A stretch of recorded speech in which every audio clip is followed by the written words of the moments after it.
All right, everyone. Thank you so much for coming out tonight. This is the second reading of Black Box's Week of Dramatic Readings. Tonight we've got The Beast Within, written by Sonny in his wonderful writing room. I'm going to have him come up in a moment to speak on the premise and the process of creating the screenplay, but thank you all so much for coming. If you don't know already, Black Box is a democratic writers' room club at SCAD. We elect our own staff, and each quarter we work together to produce an original TV pilot script. If you're interested in joining, we're going to have our three-quarter interest list up soon on our Instagram at BlackBoxSCAD. You can find us there, and you can see more updates about what we're doing there as well. There's a recording of tonight's reading that's being captured right now, and that you can find there as well soon. So if you're interested in signing up, look for us there. Without further ado, I'll invite Sonny and Jordan, the executive producer, to come and get the show on the road. Thank you, man. Yeah.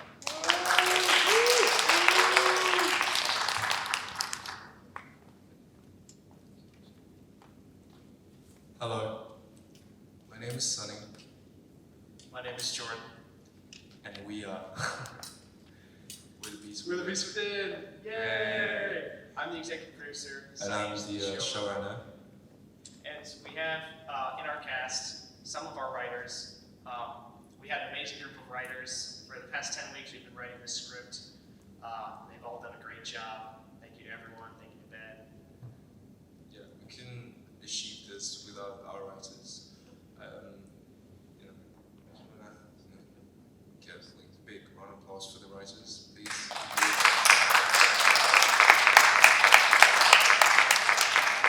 Thank you so much. Okay. Well, The Beast Within is inspired by a true story, and the premise, Georgia will take the premise. Yeah. So it is based on a true story. It's based on the Dyatlov Pass incident. Anybody here know what that is? I'm sure the writers do, but anybody? Do you guys know who the Dyatlov Pass? Yeah. Okay, you kind of know. So basically, a group of Russian hikers in 1959. All of them are very young, all under 40. They went and hiked into the Ural Mountains, and they never returned. That's the basics of it. And so this is our fictionalized, maybe, version of it, because nobody knows what actually happened. So who knows? Maybe we got our version perfectly correct. But we have our main character, Igor Dyatlov, who it's named after. He is our young budding leader that is trying to, get his team through the mountains and everyone alive. He's battling the weather. He's battling infighting. The world is against him and his team here, and he's trying to get them through. But unfortunately, as we know, they all die in the end. Oh, so sad. Sorry to spoil it, but since this was a pilot writing club, that's what this is. This is the pilot. So please enjoy. I would like to introduce our actors who will be playing each role. So we'll start from the left to right. So we'll start with Mr. Jordan Bond. And we'll just pass the mic on. I'm Jordan Bond. I'm the story editor and staff writer. I'm playing KGB commander Sasha Semyon and Professor Formikov. Thank you. Hello, I'm Milo Campbell. I am the writer's assistant of this wonderful room. I will be playing Yuri Yudin, or known as Yudin, and Monty number 1. Hello, I'm Josh Crabtree. I'm his staff writer. I will be playing Rustin, Mancy 2, and Monty Elder. Hi everyone, my name is Michaela Winter, and I will be reading for Manzi Child, Tatiana, and Lyudmila. You've already met me. My name is Ben Elhab, and I'm reading for Igor tonight so that Sonny can run the show. I'm Jacob. I was a staff writer. I'll be playing KGB Private and Yuri. Hi, I'm Sam. I was also a staff writer. I will be reading for Georgie and Sleeping Man. Hi, I'm Bethany Decker, and I will be reading for Nikolai, Mama, and Female Voice.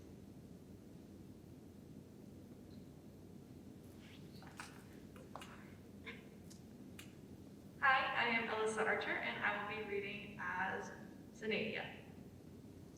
And I'm Jordan Miller. I'm the executive producer, and I will be reading for Alexander. Finally, it is I, Ian Wasserman, story editor, thank you. Reading action. Enjoy, everybody.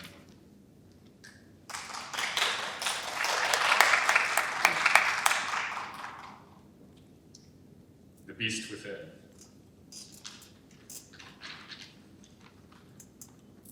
Fade in. Exterior, Colaziaco, day. Fly over the snow-covered mountain, Colaziaco, dead of winter. A forest of cedars surrounds the mountain, the crunch of boots on snow. A mousy child, male, 8 to 10, emerges from the woods, yanked along by a dog. The dog stops to sniff the snow, paws at it. The dog uncovers the end of a sleeve.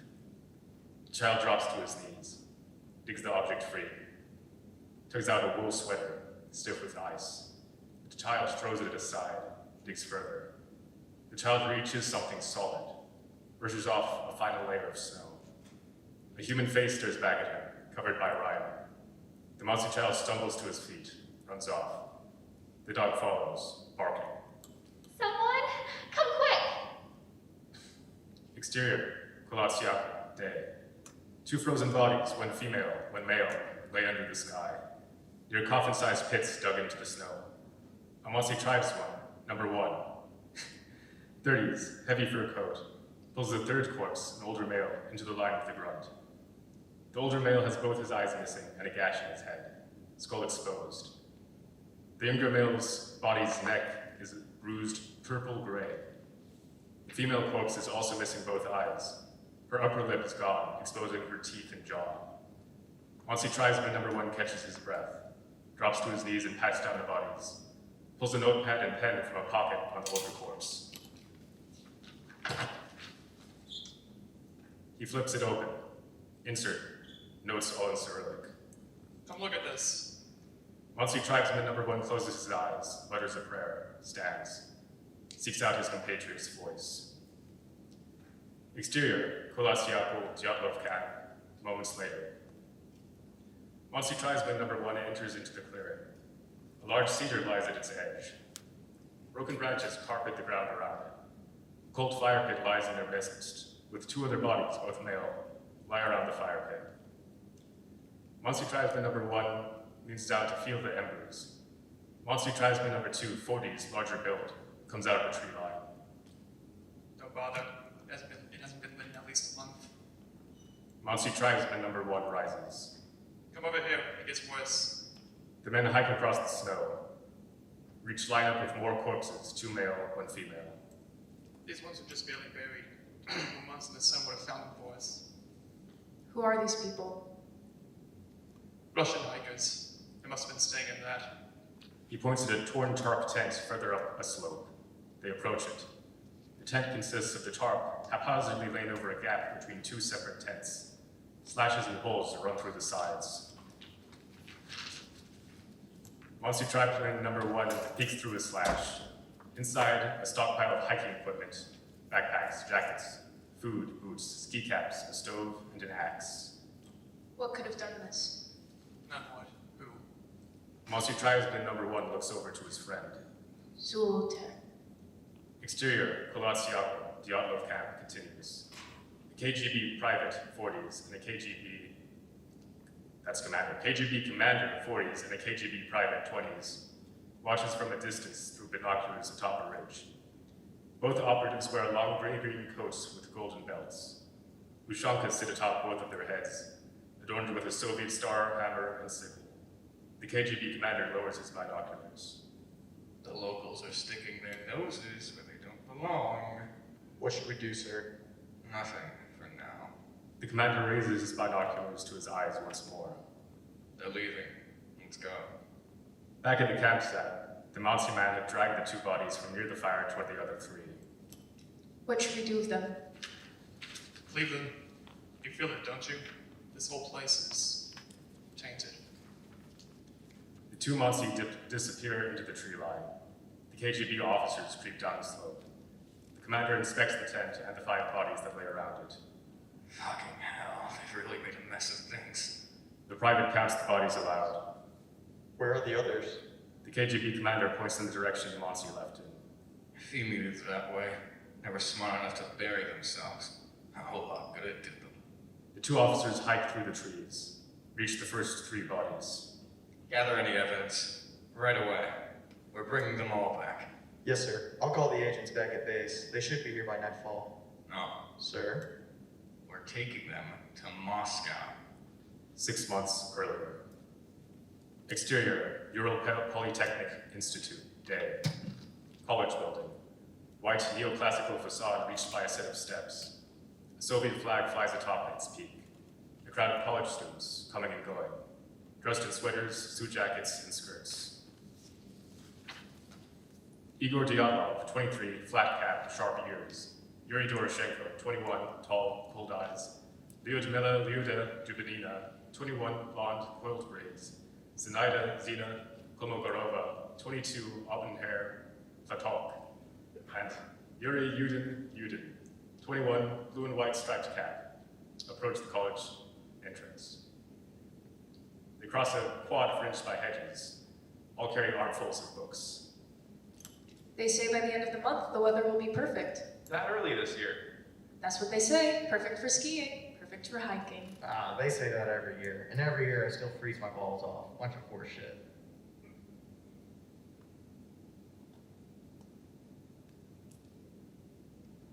I thought you liked hiking. Yuri grunts.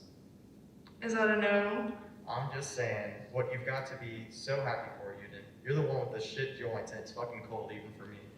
Be nice. It's all right. You want some hot milk, Yuri? Here, let's keep warm. Yudin clings to Yuri.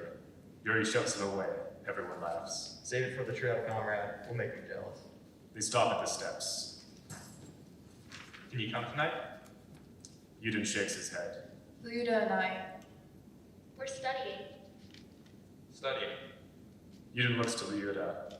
yes. All right. I'll see you then. Yudin breaks off from the group, salutes Igor. When you decide to go out there, just give me a call. See you. Stay warm. Igor, Yuri, Zina, and Lyuda ascend the steps. Interior, Ural Polytechnic Institute, lecture hall, day. Students fill rows of desks arranged in a tiered semicircle. Yellow lights. Black and white portraits of alumni line the walls. Igor Dyatlov sits next to his friends, left to right. Igor, Yuri Doroshenko, Lyudmila, Lyuda Dubinina, Zinaida Kolmogorova. Open notebooks lay in front of each. Professor Formikov, 63, white beard, spectacles, holds the podium. Flips through his notes, sniffs. Igor stares at Zinaida. She leans back in her chair, chews on the end of her pencil. Yuri catches Igor's eye. Igor turns his attention back to Professor Formikov. Professor Formikov finds his page, taps it, adjusts his glasses. Yes, as I was saying. And thank you all very much for your patience. Yuri snorts. I am death, the destroyer of worlds. These are the words spoken by Robert Oppenheimer, an American physicist who many among you recognize as the creator of the first atom bomb. Professor Formikov leans forward. Igor matches him. Low coughs echo through that lecture hall. A wise word that has gone sadly unheard. Barely 4 years later, we ourselves detonated our own device, just as powerful. And our weapons have only grown stronger since. We endanger Americans and Soviets alike. And while we, the keepers of knowledge, may know this, what of the others? There are men in our society who, in their desire to match our foes, do not consider the consequences. Yuri leans toward Igor. Is this state approved, do you think? He's a professor. He means well. Professor Formikov sniffs, rubs his mouth. There is great danger in nuclear technology, precisely because there is great danger in man, in us, the creators, and... Zinaida raises her hand. Yes, you're in front. Professor, what does this have to do with radio engineering? Radio engineering. Yes, sir. Professor Formikov adjusts his spectacles, flips through his notes, looks up. What department are you all in? Radio engineering. Economics. Professor Formikov looks around the room, checks his watch. Excuse me, I've got my lectures confused. My notes, they're all confused. I'll see you next class. Yuri laughs. The students close their notebooks. Low chatter rises. Professor Formikov gathers his notes. A few pages flutter to the floor. He exits the lecture hall. Igor grabs his notebook, rises, shuffles down the aisle. Where are you off to? Igor gathers the professor's lost notes, exits the lecture hall. Professor Formikov dodders down the hallway. Igor catches up with him. Professor, Igor holds out his notes. you left these. Professor Formikov takes the notes. Thank you, young man. I'm very, very sorry about the confusion. Not at all, sir. I wish you'd continued. Truly. Professor Formikov eyes Igor. I had a question, actually. Did you teach Alexander Kolevatov? Yes, sir. He graduated in this field, nuclear engineering. Yes, Alexander. Is he alright? I suppose so. I'm seeing him tonight, actually. Yuri, Lyudmila, and Zenaida enter the hall. They watch Igor and Professor Formikov. Professor Formikov notices them. Another time, young man. I shouldn't keep you. Yes, sir. Professor Formikov wanders away. Igor walks towards his friends. Professor Formikov turns around. Give him my best. Igor and his friends wave to the professor. Each party goes on their way.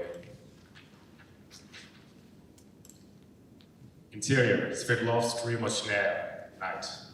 Basement bar, no chairs. Young Russians crowd around high tables. White shirts and black ties, neat gray skirts, heavy coats. White tile walls under buzzing blue lights. A narrow counter with a glass pastry case. Shelves heavy with vodka. A radio hums Song About a Good Mood from The Carnival Night, 1956.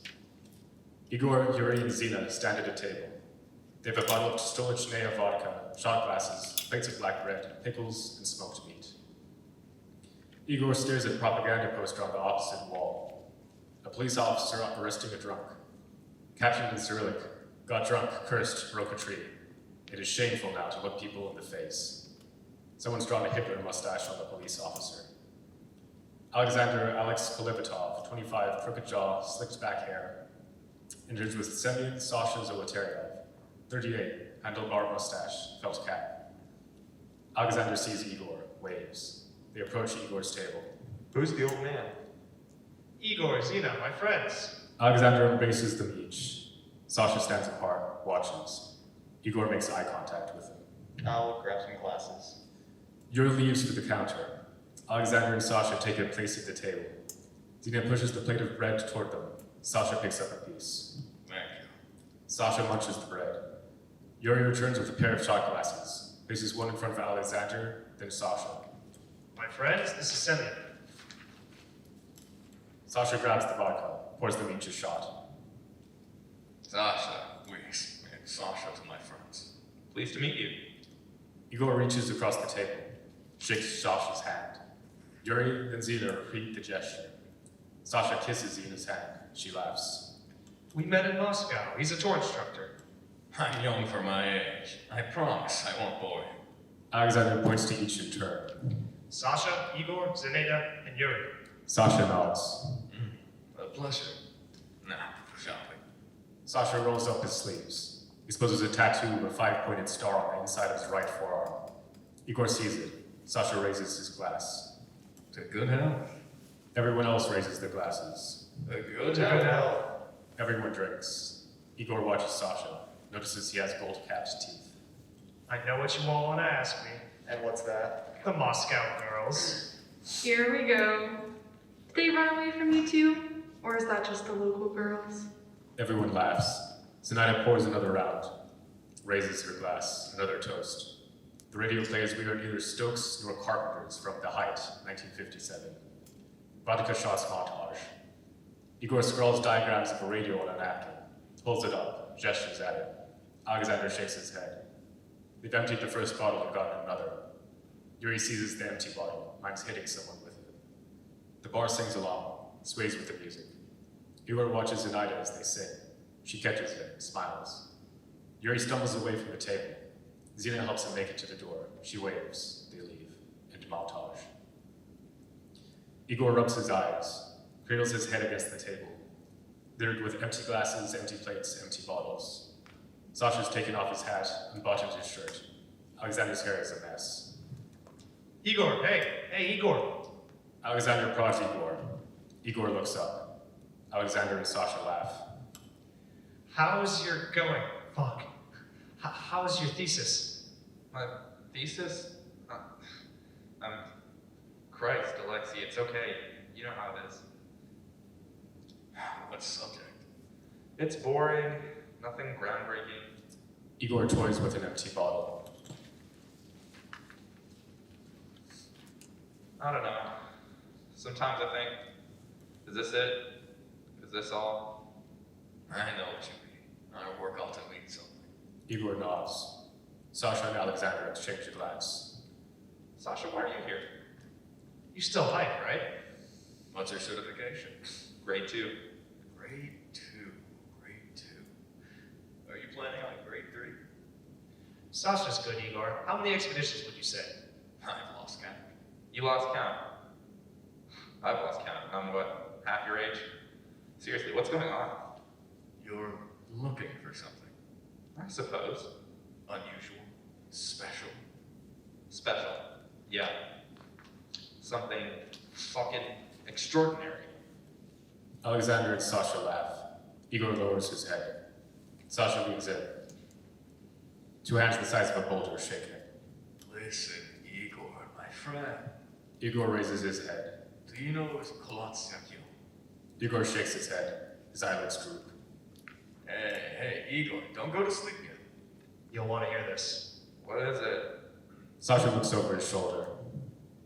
Kolotsiakyo, Mountain of Death, the locals call it. Most of it's strictly off limits. Why? There have been sightings, strange lights in the sky. Lights? Balls of fire burning like stars, but not stars. Not stars at all. Alexander looks over his shoulder too. Looks to Sasha. Sasha nods to him. They say it could be aliens. Igor stares at Alexander. Breaks into laughter. Alexander looks to Sasha. They join in. No. Aliens? Come on, you're supposed to be the smart one, Alexi. No. It could be ball-like. Latitude aurora. Is that what you really think? Aliens? Alexander shrugs. Too poorly documented, Igor. Sounds like a research paper in the making. Igor nods. Studies the propaganda poster. Do you know the way? I do. All I need is a team. Igor smiles. Well, let's go. You mean it? We'll bring everyone. Zena, Yuri, Yuda, Georgie, Thibault, Rustem, Yudin, everyone. And we'll be the first. Well, first to what? To figure it out. These lights, they're just radiation. Radios. It's all radiation. We'll find out what's behind the lights, and then, Alexander, my friend, this is it. Igor pushes himself away from the table. Stumbles towards Alexander. Trips. Alexander catches him. You've had a few, my friend. My feet, they're a little drunk, but my mind, Alexi. Sasha, shall we go? Why not? Igor hoists up an empty glass. Kolotsiaka. Kolotsiak. Sasha and Alexander each grab a glass to cheer. Kolotsiakyo. Interior, Igor's house, foyer, evening. A few days have passed. Igor enters his house, carries a loaf of bread, the bubbling of boiling water. Igor hangs up his coat. Igor, home early. Yes, Mama. Interior, Igor's house, kitchen, continuous. Mama, late 40s, stout, gray, toils away, cooks borscht in a fat pot. Igor gives his mother a kiss on the cheek. Smells delicious. Igor puts the loaf of bread on the counter. Footsteps from behind them. Tatiana, 14, black dress with white apron, enters. How was the institute? Same as always. You'll see one day. Set the table, both of you. Tatiana and Igor fetch silverware and dishes from the cabinets, place them on a table over a floral cloth. Mama sits at the head of the table, her children on either side of her. They sip steaming spoonfuls of borscht, accompanied by slices of bread. I was talking with some friends at the Institute. Mama sets down her spoon. We talked about going to Colaziaco on a skiing trip. Absolutely Good not. joke. Mama looks at Tatiana. Tatiana looks away. Do you know how I feel about these friends of yours in the Institute? They're no good for you, especially that girl. They pull you away from your responsibilities. That's just it, Mama. This trip, it's a research trip. Real scientists do research in a lab. This is no way to prepare for your future. Oh, but it is. You don't know what we can find out there. Exactly. You don't know what you might find in those damned mountains. Mama slumps in her chair. It isn't safe. I've been skiing and hiking for years, Mama, and I won't be alone. I should call your brother. He'll talk some sense into you. And what advice would he give me? Not to run headfirst into trouble. Igor chuckles. I don't think you know him as well as I do. Do not disrespect your brother. This isn't about me and your father raised you. Where's Father now? Igor, enough! Mama smacks the table a beat. Igor tosses a napkin from his lap onto the table. Thanks for dinner. He leaves the room. Mama's head falls into her hands. Tatiana places a hand on her shoulders. Tatiana gets up, chases after Igor.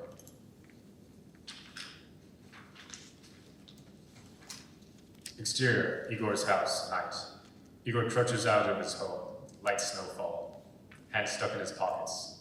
Tatiana bursts out of the house. Wait, Igor, Tatiana catches up with him. where are you going? Zena's, Udin's, I don't know. Mama won't want me to stay the night. Promise you'll come back. Talk to her. These things will have blown over by this weekend. We're leaving this weekend. A beat. She's just worried, is all. Who will take care of us if something happens? Nothing's gonna happen. Igor grabs Tatiana's hands. I promise. Interior, Igor's house, bedroom, day. A desk, narrow bed, and a radiator jammed into close quarters. The window looks out on falling snow. Igor packs for his trip. Notebooks, field guides, backpacks, skis. A map of the Ural Mountains marked in red. 3 sharp taps on the door. Igor, Igor opens the door. packing already. We leave tomorrow, whether you approve of it or not. You're much too stubborn, just like your father and brother. Mama enters, sits on his bed, studies Igor's map. Promise me something. Have fun with your friends. Do your research, but please, please let this be your final trip. Igor sits beside his mother. I promise. One last trip. Mama wraps her arms around Igor, kisses his cheek. Exterior, train station, day. Igor and Zena arrive at the platform. They carry tons of hiking equipment. Zena struggles. Igor grabs her bags. I got it. You got everything? Tickets? Thermals? Snacks? Zenaida nods. I even got some Proski. Yum. Zenaida gives him a faint smile. Something's bothering you. A beat. Igor, I know this is a big opportunity for you, and I know how important this thesis is to you, but Alexander and Sasha approach them. Sasha carries twice as much equipment as everyone else. Igor! Zenaida sighs. Alexander greets Igor. Good to see you, my friend. Comrade Igor. Zenaida? Igor gestures at Sasha's luggage. Quite the load, comrade. If my services taught me anything, it's to be prepared. Train 45 now arriving at platform 9. I repeat, train 45 now arriving at platform 9. Sasha clears his throat. Shall we be off? Igor looks at his watch. what about Luda and Yuri? Don't worry about them. I told them to meet us at the terminal. Zenaida looks far beyond the terminal. All right then, let's go. Igor takes Zenaida's hand. A thick crowd pours through the train station. It swallows up Alexander and Sasha. Igor and Zenaida weave through this crowd, squeeze onto a train. Interior, train, continuous. They pop up to a front carriage of the car. Igor and Zenaida drop their hands. A familiar voice shouts out. Igor, Zenaida. Igor and Zenaida turn to face the voice. It's Udin. He stands at the front of a line of their friends, consisting of Yudin, Lyuda, Yuri, Rustum Slobodin, 23, chiseled features, stubble, Nikolai, Thibaut Briquinol, 23, big ears, knit cap, and Yuri, Georgi Krivonashenko, 23, bigger ears, flat cap. All loaded heavy with hiking equipment, bulging backpacks, skis and ski poles. All are trying to squeeze their hefty packages into the overhead cabinets. Yudin and Igor embrace.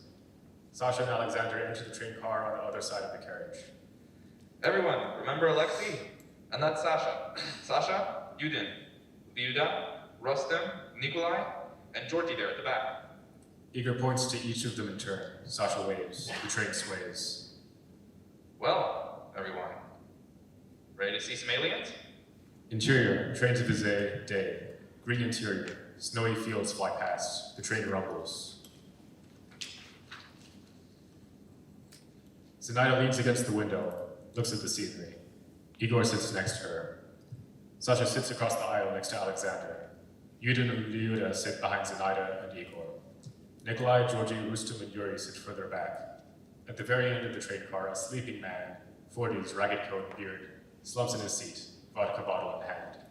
So you're saying this phenomenon has been going on for years, and people think it's aliens.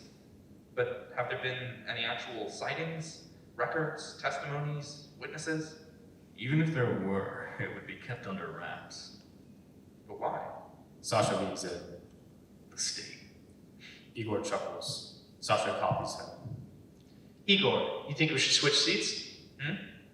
It seems you and Sasha have a lot to discuss. Zenaida's eyelids flutter. She tilts forward, catches herself. I don't see why not. Igor and Alexander switch seats. Zenaida's eyelids droop. Alexander nudges her. She shakes awake. Igor and Sasha continue the conversation. These two boring you to death? Zenaida laughs. I don't know what. You know, Igor, how obsessive he can be hiding behind his work. It's not been easy for him, has it? With his dad and all. Zenaida looks to Igor. He's lost in conversation with Sasha. Did Igor tell you it was an accident? He did. Zenaida looks out the window. What is it, Zena? Zena continues gazing out the window pane. His father didn't fall. He jumped. A beat. Why? Obsession. Like father, like son, if you ask me. To Igor's father, work meant everything. His obsession with finding out the solution and making our union the strongest nation on earth was incurable. In the end, it failed him. Did he find it? The solution? Alternatively, yes. What was it? I don't know what. He was wrong. It destroyed him. He lost his job, his reputation, and that was the end of that. Alex plunks down on his seat further than before. You never told me. Igor watches them from across the aisle. Zenaida notices. Igor rises, looms over Alexander. So, you really think it's aliens? I thought you were a scientist. Unbelievable. Yeah, unbelievable. Alexander faces Igor. Igor laughs, hits him playfully. Alexander laughs. What's going on? Could I grab you for a minute? Igor nods towards the aisle, at the front of the train car. It won't take long. Just logistics. Sure. Hey, Sasha, would you mind sitting with Zena for a minute? Sasha stands. Not at all. Alexander and Igor squeeze their way to the front of the train car. Sasha sits next to Zena. So tell me, comrade, what's your theory? Interior, train to Vizay, front car continues. I assume this isn't about logistics? It isn't. Listen, I see what you're doing. And what is that? Do you even care about the lights? Or you just come here to flirt with her? What do you care? You're not together anymore. Igor clenches his fists, turns away from Alexander, takes a moment, turns back to him. We'll talk about this later. Igor pushes past Alexander, makes for his old seat next to Zena. Sasha looks up at him. Igor sits across the aisle in Sasha's old seat. Alexander takes his seat in the row in front of him. The sleeping man grumbles in his sleep. Igor is steamed. He changes a glance with Zenaida. Igor pulls a field guide out of his pocket, reads. So I don't mean to pry, You don't want to know, Leota. Trust me. I thought Igor and her... It's in the past. Just goes to show, I guess, friends shouldn't date. Leota nods. She takes half a corned beef sandwich out of her bag, gives it to Yudin. Yudin takes a bite. The filling falls on his lap. Leota laughs, helps him clean it. She smiles. Interior, Trait de Visée, night. Georgie tunes a mandolin. Igor's buried his face in his book. So I said, that's no pig, that's his wife. Rustum and Nikolai laugh. Leota giggles from under her diary. Yudin rises and sneaks toward the sleeping man at the back of the train car. The sleeping man sneezes. Yudin pulls back. The sleeping man settles. Yudin sighs. Rustum strums the tuned mandolin, plays the opening notes of music strato. The group taps their feet to the beat. Yudin slips the vodka bottle from the sleeping man's fingers. Rustum plays on. Yudin passes the vodka to Georgie, Yuri, and Nikolai. They drink. Pass it back to Yudin. He drinks. Yudin passes the bottle to Leota. She puts down her diary. Come on, lonely girl, take it. Leota takes a sip. Swallows it like cold medicine. Nikolai and Rustum cheer. Leota passes the bottle back to Yudin. He passes it to Alexander. Alexander drinks. Yudin offers the bottle to Sasha. He waves it away, politely. The sleeping man clenches his now bottleless hand. Yudin passes the bottle to Igor. He puts down his book, drinks. Sways with the music. Yudin takes the bottle back, drains it. Everyone cheers. The sleeping man wakes. That's it. Rustum finishes his song with a solo. The group applauds. Yudin laughs. The sleeping man struggles out of the seat. Ah, shit. Yudin rolls the bottle of vodka under a seat. It tumbles through the train car. The sleeping man tears the mandolin from Rustum's hands. What the hell? The sleeping man jabs his finger in Rustum's face. You stole my vodka, you dirty damn dog. Igor rises. Excuse me, he did nothing of the sort, sir. Liar! The sleeping man tosses aside the mandolin. Rustum catches it. The sleeping man shoves Igor. Rustum and Nikolai stand. Lay off, old man. Yeah, you're drunk off your ass. You're all thieves, each and every one of you. Yudin slides into his seat. Alexander notices the bottle. It rolls around on the floor. Zeno rises. Sir, please, sit down and we can... Don't involve yourself, lass. Sit down. Hey, don't talk to her like that. And who are you, boy? Alexander picks up the bottle, walks to the sleeping man. Sir, What? Alexander holds out the bottle. you dropped it in your sleep. The sleeping man snatches his bottle from Alexander. Well, thank you. The sleeping man returns to his seat, closes his eyes. Igor, are you... I'm fine, thank you. Yudin wipes his brow. Alexander stands above him, crosses his arms. You stole it, didn't you? Look, it was all in good fun. Your good fun nearly cost us, Yudin. Igor's fine. Listen, we're all a little bit drunk right now, so why don't we just calm down and... I will not calm down until you take responsibility for your actions. Yudin rises, face to face with Alexander. I'm not refusing shit, Alexander. Like hell you aren't. Yudin shoves Alexander. Alexander shoves him back. Leota hides her face in her diary. Igor gets between the two and splits them up. All right, that's enough. We've got too much excitement for one night. We won't make it up the mountain if we keep acting like this. Make nice, will you? Alexander looks at Igor, then Yudin. I won't stand for this behavior in the future. Alexander walks towards the door at the front of the train car. Sasha follows him. Where are you two going?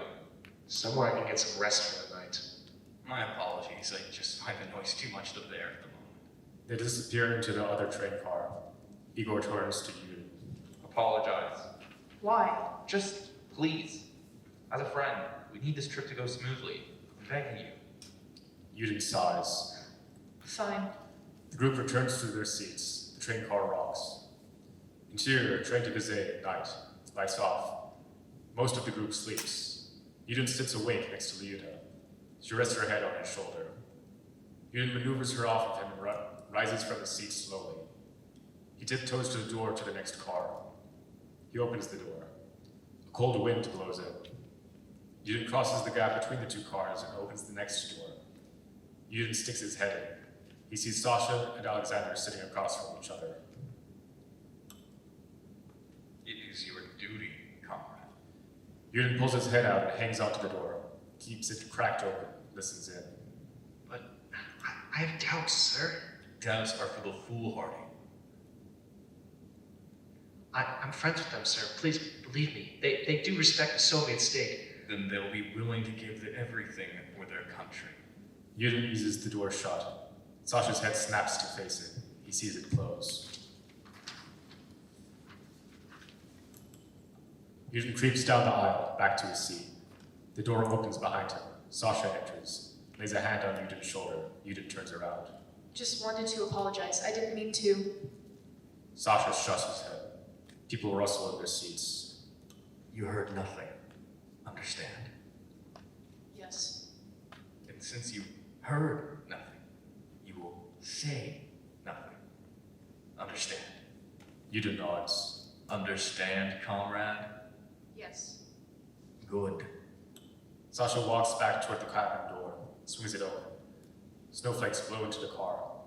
Yudin returns to his seat. Sasha turns back to Yudin, halfway outside the door. And Yudin, Yes. I know when a man is lying. Sasha exits. Exterior, train car. Train station, day. The train screeches to a stop. The train door opens. The hikers file out, heavy with gear. Igor in the lead.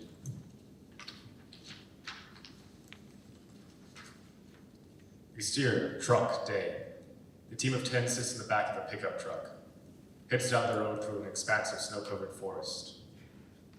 Exterior, Bizet, day. The pop of an air brake as the truck pulls to a stop. Igor steps out into a foot of snow. His team climbs out after him. He looks over the town of Bizet, log cabins ringed by endless frozen hills. Yudin exits the train. He winces, clutches his thigh. Lyuda hops off behind him, puts her hand on his shoulder. I'm fine. Just need to stretch my legs. Yudin stands up straight, smiles for Lyuda. It fades away when Sasha steps out. Interior, guest house, door, day. The door swings open. The band of hikers shuffle into the room. Linked mattresses pushed against barren stone walls. Dimly lit by a narrow window opposite the door and oil lamps on stands between the beds. They unload their bags. Yudin steps forward and counts the beds. Only 4.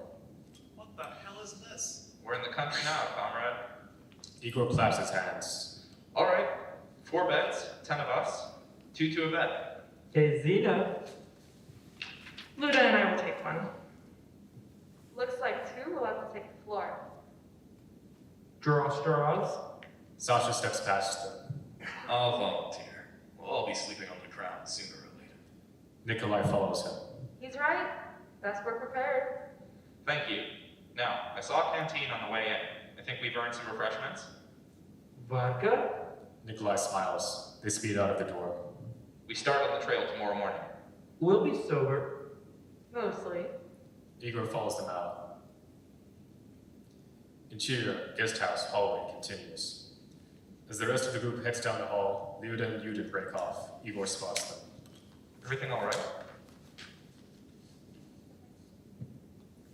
Yuri's not feeling well. We're going to see about an apothecary. Your joints? Don't worry. A little soreness. That's all. All right. Lyuda passes Igor. Igor stops Yudin.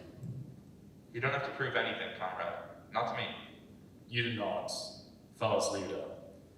Back with the rest of the group, Sasha glances behind him at Yudin and Lyuda. He looks to Alexander. Interior, guest Igor, Yuri, Zena, and Alexander sit in the corner of a crowded dining hall, sip tea. Outside a window, a blinding flurry of snow blows past. Yuri takes a sip, swallows with a scowl. Figures, cold enough to freeze a dog. Drink it outside then. Should taste warmer. The group chuckles. Yuri goes to the window. God, it looks like hell out there. We've been through worse. Sit down. Igor hasn't let us down yet. Besides, I thought you liked a challenge. Yuri smiles, sits by Zenaida. Sasha approaches their table, carries a cup of tea on a saucer. May I join you? Of course. Sasha sits. Igor glances at the tattoos on his arm. Souvenirs from another life. The war? Sasha nods, drinks his tea. What was it like? You kill many Germans? Mostly I remember trying to keep warm in some rat hole. Shells exploding like it's New Year's. We've been out in the snow, but that sounds Brutal. We survived. Some of us. You remind me of an old comrade, actually.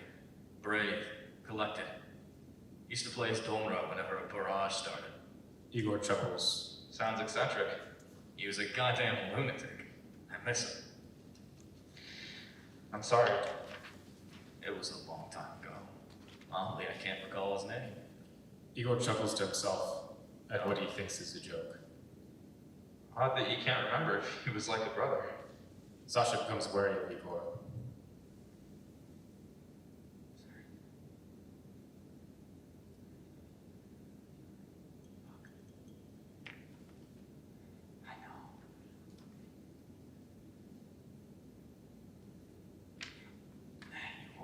You forget things in such a place. All you're left with is your instincts, survival. And that's how you realize who you truly are. Yudin and Lyuda approach the group.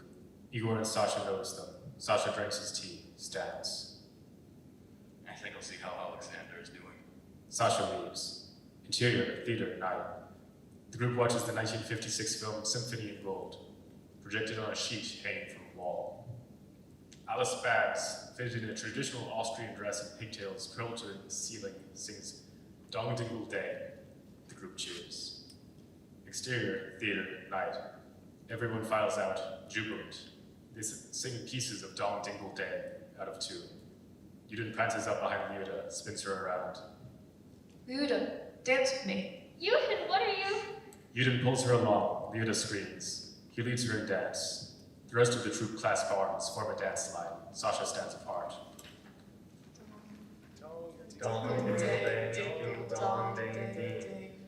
What's the next bit? The line breaks up in fits of laughter. Yudin clutches his knee, draws sharp breaths. Igor notices. Guess I'm a little winded. I can't pretend nothing's wrong. How is he? Perfectly fine, so why don't everyone calm down? Yudin rises, pushes past Igor. Igor watches Yudin limp away. Exterior, Vizay, day. The team loads up into a horse-drawn sled, mounted by a pair of Monsi. Yudin slides his bag off his shoulders, rubs his knee, groans. Alexander takes his bag from him. You should rest. Yudin stares at Alexander. Sasha watches from atop the sled. Yudin notices, snatches the bag away. Worry about yourself. Yudin climbs into the sled. Alexander follows. Exterior, trail, day. The group hikes, emerges from a tree line, pushed through the snow up a sharp incline. Igor looks behind them. Vizay lies in a clearing far below, like a toy town. Further on, dark storm clouds creep over the hills. Igor scowls. Igor, look. Igor turns. Kolasyako towers over them. Exterior, Kolasyako, mining village, day. The Monsi live in a handful of cabins. Bonfires smolder between them.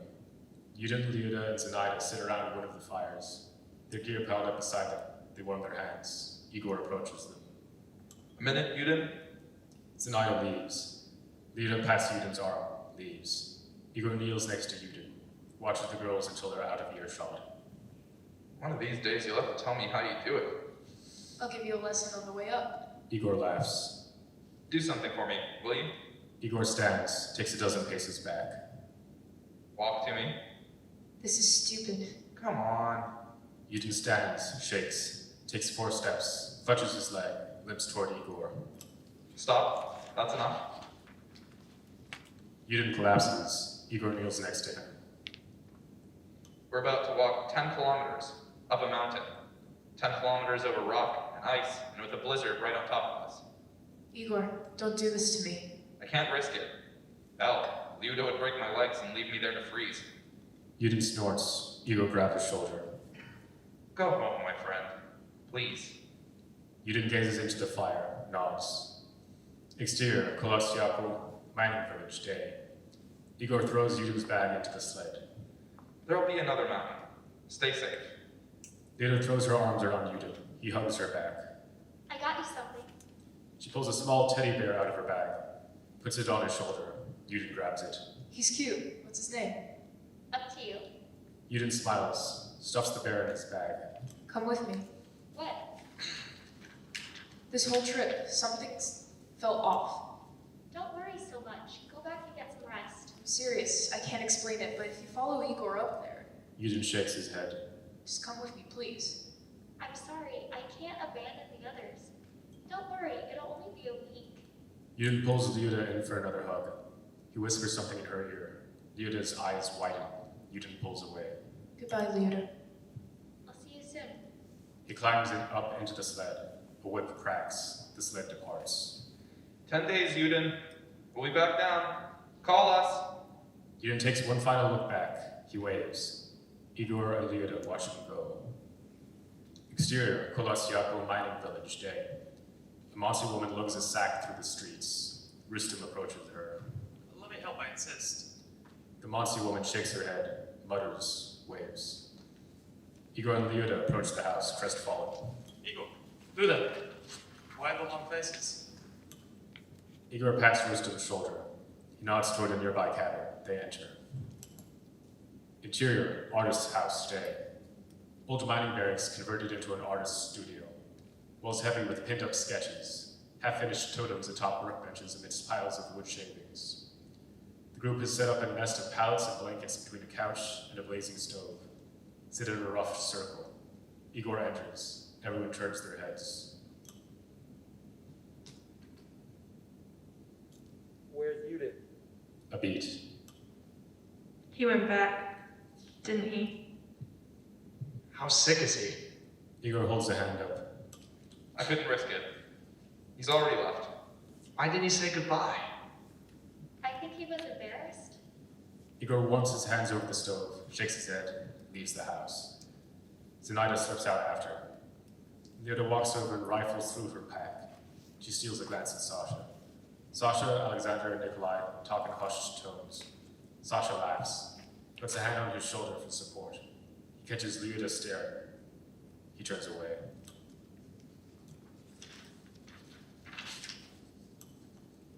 Exterior, Kolosyako, mining village, day. Igor trudges through the snowy streets. He stares in the direction that Yudin left. The tracks from the sled are still visible. He turns away.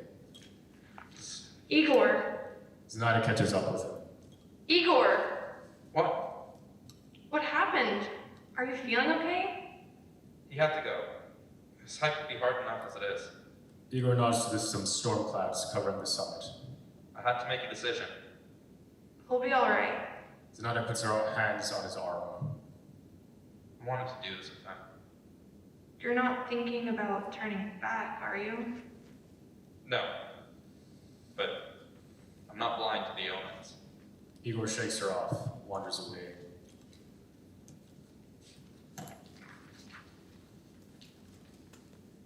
Exterior, Kolosyako mining village, night. The wind screeches. Snow blankets the village. Firelight flickers throughout the city. Mossy villagers shuffle through the snow. Some kneel in front of wooden shacks nestled between mining homes. Chants float over the wind. Savages. They should be treating us with more respect. The state gifted this town so they wouldn't have to live in their primitive villages.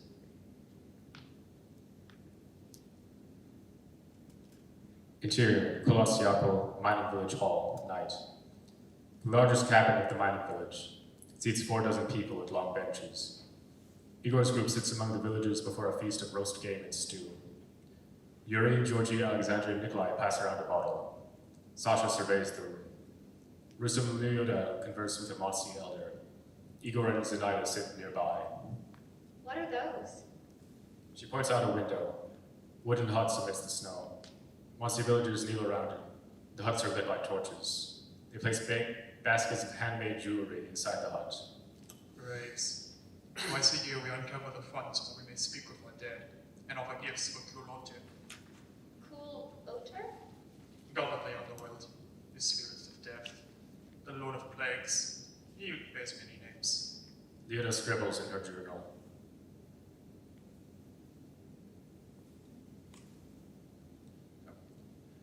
Why today? It's our tradition. What happens if you don't? The mossy elder leans forward, lowers his voice. Kulote is a spiteful god. If we break our promises, we will anger Kulote. Then he will send us vengeful spirits to come and hunt us. Surely you've seen the lights? The lights in the sky? A very same. Ever since your government came down to our mountain and pushed us out, people have lost our ways, our traditions. This storm is a test from our God, a test of faith. Out in the night, a shutter bangs against a window. Bang, bang, bang. Igor, Lyuda, Rustam, and Zenaida exchange glances. Don't worry, we are strong believers here. The Monty Elder gestures to the feast. We are honored to share our blessing with you. May your journey go well. Thank you. We are very grateful. Interior and exterior scientist's house night. Blizzard winds wail through the streets. A Soviet scientist, 41, doughy, thick glasses, steps out into the porch from a house near the village hall. He takes out his cigarette and lights one up before blowing smoke into the wind. A man with a felt cap stumbles into the street from inside the village hall. He relieves himself against a now closed wooden hut. The Soviet scientist scowls. The man with the felt cap hurriedly zips his pants and checks his surroundings, pauses. He makes eye contact with the Soviet scientist.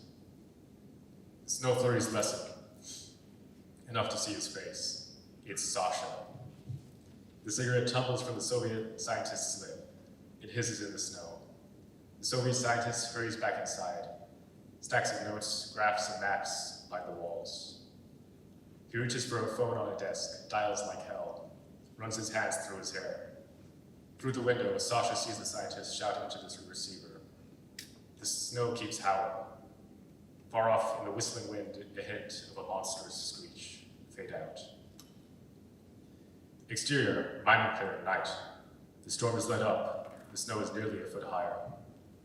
Interior, Kolotsiakul, artist house, mining house, morning. Everyone gets ready. Igor hefts his gear onto his shoulders. Vito checks the straps of her backpack.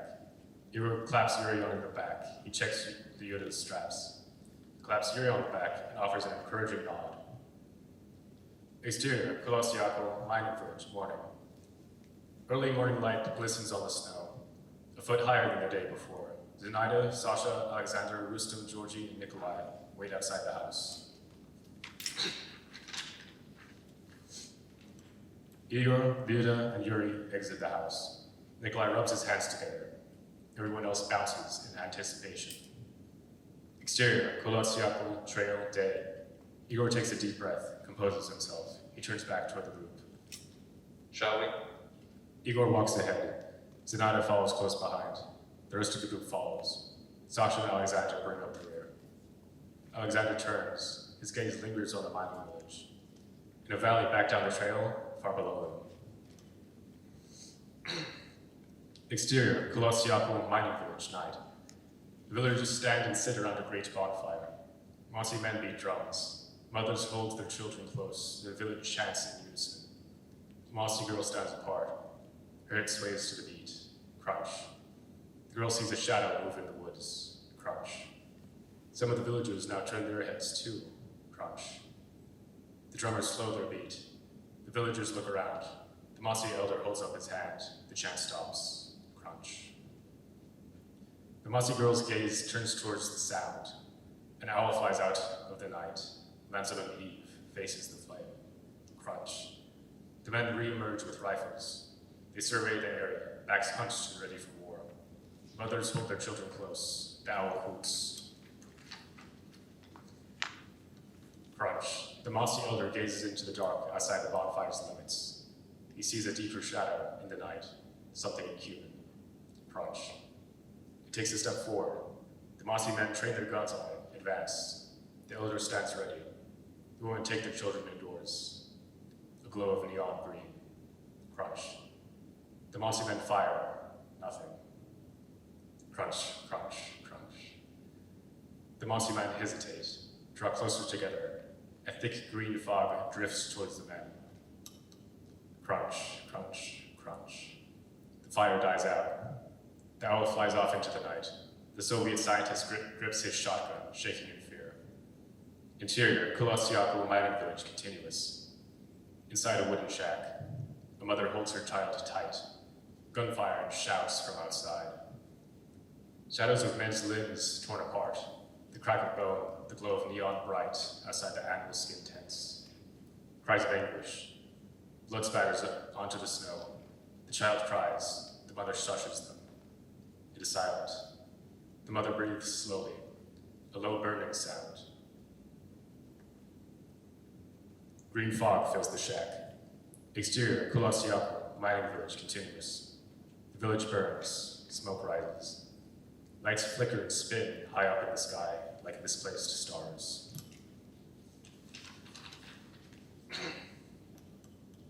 Exterior, Kulasiaku, Dyatlov campsite, day. 2 weeks later. 2 corpses lay before a long dead campfire. KGB commander stares at the 2 corpses.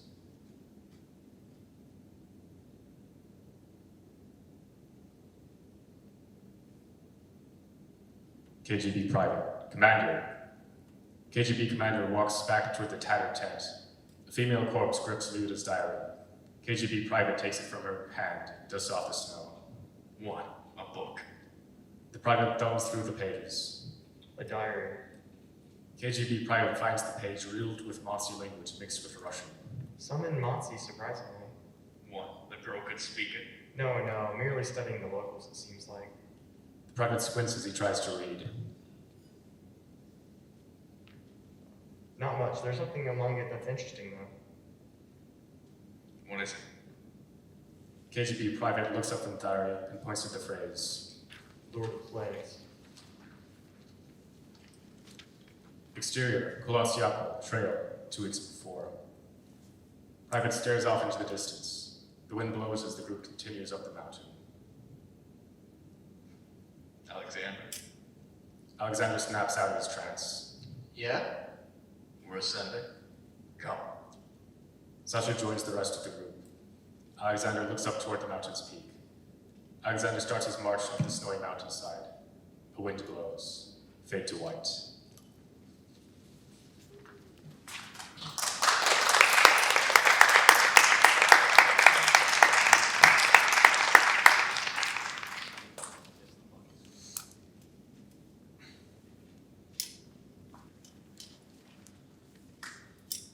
Don't go yet, everyone. We're going to do a Q&A with anyone who has questions for our writers.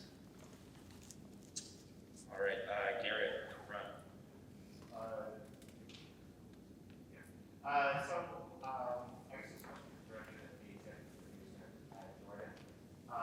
Since this was initially your premise that you pitched, what initially drew you down the story? So to repeat Garrett's question for the Zoom stream, Garrett asks the EP Jordan what drew him to the story. So, well, what drew me to the story originally was just kind of, I thought it would make for a good pilot, it's a good, real, true story that is open-ended. So, there was a lot to play with, and that's kind of what I pitched. When I did my pitch, there's a lot that we could do, and I left it up to the writers pretty much. We all decided I didn't want to be too overbearing in what my vision was. I tried to have it be, the writer's own vision.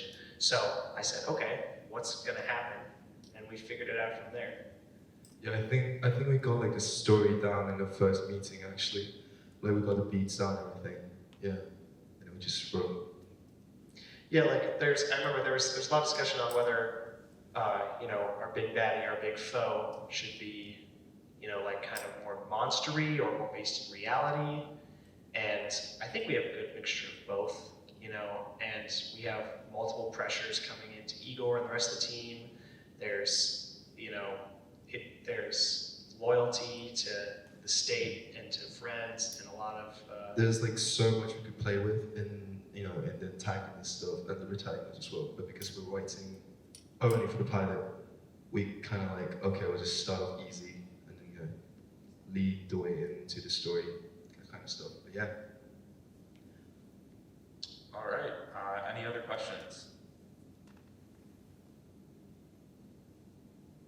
All right, yeah, Ian, on the writing stuff, actually. This is a question for Jordan Miller. Yes. What makes you so handsome? Beautiful. Just, you, Ian. Really? Yeah. Thanks. You drive me. All right, fantastic. I guess we can call it there unless there are any other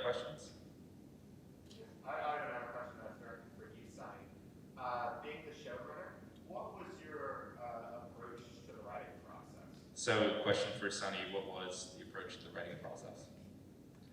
I just gave my writers kind of like a free roam, dive as deep as you can into the story, and come back to me with your inputs, and I'll be like, okay. And I basically work as like kind of like a tour guide into the story, and I kind of just like I said, just have them do the thing, and then come back, and I'm like, okay, maybe we should change that. It's a team process, It's not only up to me. Sure, I'm a showrunner, but I also deal with management other stuff too. So, my achievement can only be, accepted because of, it's because of them actually. So, yeah. All right. I'll actually ask a question before we go. This is for anyone on staff. So, what do you sort of hope people take away from the script? What do you feel, if there's a message or an idea that you want to communicate? What are some of the things you were sort of trying to say with it, I guess? When we wrote the story, we kind of talk about genres, and we kind of like, okay, yeah, this will be, a monster in the house kind of story. We kind of go along with that, but we didn't expect that, what kind of like morals we would give to the audience and kind of stuff.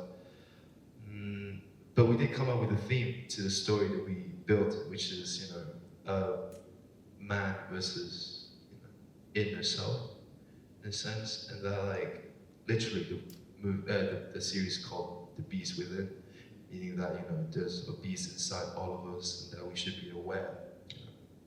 Yeah. I actually have an answer for it. Sure. Throughout the entire narrative, we're kind of seeding distrust within the Soviet state, especially, whether it be graffiti on the wall of a bar or something in regards to like the Nazi versus the actual Soviet commander that shows up at the beginning and the end. And I kind of wanted to point out, especially due to Sasha's sort of involvement, that the overall takeaway is kind of questioning the sort of status quo of the government itself. Like, is your government, the people that you're currently adhering to, the one that you're actually dedicated to? Are they doing things that are wrong? I feel like that in of itself is a theme that like is incredibly important to take away from this. More than just, here's a monster, here's man going against itself. It's more man going against either the duty to his country or going for survival. Yeah, see, it's up to interpretation, and we play with so many tropes in this series. We could say it's a monster series, we could say it's a politics base. Maybe it's man versus nature, because we are in the fucking mountain. Like, take whatever you want. I'm just happy that you actually like, enjoyed it. So. Yeah. Ian, another question? This isn't a question. This is an answer to that question. And looks like some other writers got an answer too. Oh, fantastic. But who asked this? You asked this, man. Yeah. I would note that the most dangerous thing, the threat, it's man, right? We established man versus man in the script. But also the source of all the joy, the fun times, the dingle dangling, also man. Because there's two wolves inside you, and one, I'm gonna stop. If it would be okay, I would like to answer as well. Yeah. I think, like, with the themes, it ties into what tragically happened to these people in real life. They were found in the snow, and we don't know what happened to them. So we use these themes in order to convey that meaning of, oh, do we choose the government or do we choose ourselves? And then also, what does it mean to go against ourselves? What does it mean to be ourselves? And I think that this show, at least where this pilot can really develop from into a show, can really come from that. All right. Thanks so much. Thank you to everybody who came out. And can we just get another big round of applause for everyone?